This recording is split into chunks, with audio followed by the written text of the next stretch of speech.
umhlaba into sa kereke ka ofreka ditseba ubaba wathi into zesonto sini uyazazi so tsa kereke ka ofreka ditseba ubaba wathi negebengu azala esontweni uyazazi ka ofela ubaba wathi bonke ke la o rapela o le ka ofisha ke kana go ofisha o rapela ubaba wathi Ofisi ya hae inyaka ka msebenzi. wenzang Inyaka msebenzi. ofisini ya hae ayilokupa msebenzi Abaka kere msebenzi. aba fumana msebenzi Thank you. o tshwara o itshwara ntendate ubaba wathi uyiphathe kahle shala mona modimo nthumele bethele ubaba wathi salalana uNkulunkulu ngithume Bethel ka moya wa hao akisa ubaba wathi ngomoya wakho angisanga tsamaya we ngihamba nawe le ntata matsuso mo ile jwalo ubaba wathi nomkhulu Mathuso wayenza kanjalo o etsa jwalo le ubaba wathi wamenza o kanjalo mabarana ntata shwa mara o sa fukutse mana omunye waze wathi kubaba wathi ungani unganciphisi o tso latla ntata matsuso unciphe ungasamlandeli ubaba Mathuso ka re ndong ke ubaba wathi angeke ke ubaba wathi angeke anciphe ke wathi angeke o nkentse le go ka ke ubaba wathi umenza umlungu lo khaitse motsi ubaba wathi umakhele motho o la swa lo a sintwa tsi o di lone a sintwa lone na ubaba wathi akuyona indlu yeloni yela ke mphua ubaba wathi unikwe ngesihle mphua fe ubaba wathi unikwe ngesihle akikoloti ubaba wathi akayikoloti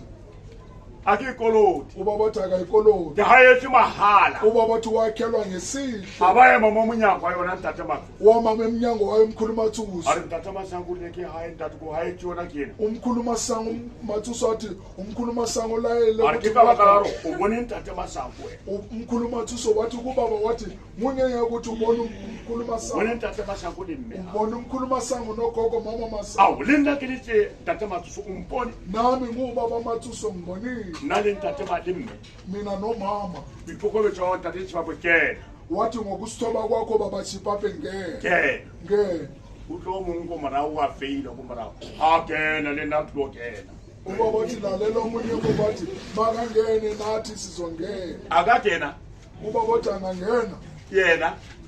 and never ubaba wathi angeke ke a leboga ubaba uyabonga ke a leboga amen e ba mona magalase yena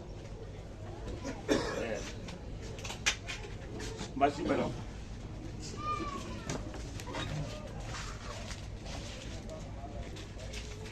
lamon ubaba wathi ngiyambona umama khotlello ya hae ubaba wathi ukubekezela kwakhe le le shibisa ka kwa majako ubaba wathi kwakwihlabelele sakababa kwamanje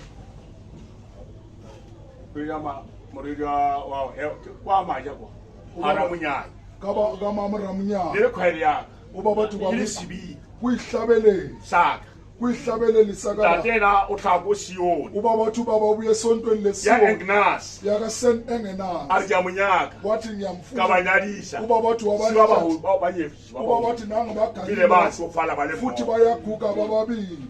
monate wa lenyalo ubaba